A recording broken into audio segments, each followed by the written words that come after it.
Do we know why the Bangladeshi government did not accept the expertise and the technology from other countries? Well, that's a question that many people are asking over here as well. The concern that people have is that the answer to it may be because of national pride, that Bangladesh did not want to be seen to needing help from foreign countries, even in a devastating situation like this. However, it could be other reasons. It could be because the Bangladesh government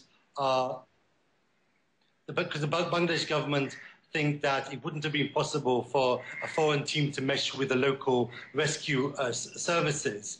And also, of course, the Bangladesh government itself has said that they believe that their rescue team on site was exemplary.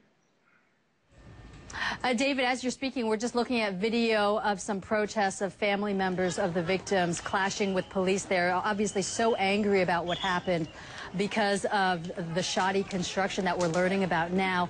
Let's talk about corporate responsibility, because there's a lot of pressure on the big brands, the big Western brands, to follow through with social responsibility and to follow through with checking the entire supply chain. Do you think this catastrophe will actually have a material effect on these companies to do more due diligence in figuring out where things are in their supply chain and how safe working conditions are?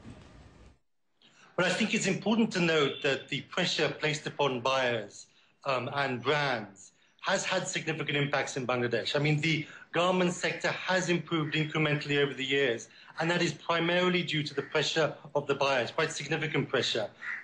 Manufacturers here know that they have to reach a certain minimum conditions in terms of occupational health and safety and other labor rights issues in order to get a contract with these big brands. I mean, the issue here now, that's not to say that every single company has exemplary labor conditions, but there has been a significant improvement. I mean, the big issue now, this incident, this terrible disaster, was not the result of conventional breaches in labor conditions. It was a result of structural defects within the structure of the building. Now, this is an issue the brands have not in the past really taken much concern about. Now they're going to have to. I mean, there's no question about that. How they do that is a big question, because it could take up an enormous amount of their resources inspecting the structural capacity of the buildings where their manufacturers are located. However, what is certainly true is that the buyers have a huge amount of leverage in Bangladesh. There is no question about that. In the end of the day, the state regulatory bodies are weak. What they do has very insignificant impact upon the day-to-day approach of these garment factories. What does have significant approach is the way in which the brands operate. So they just have to realize that they're operating in a situation where you have a weak state, and in that situation, if they want to avoid being linked to disasters like this in the future, they're going to have to strengthen their role.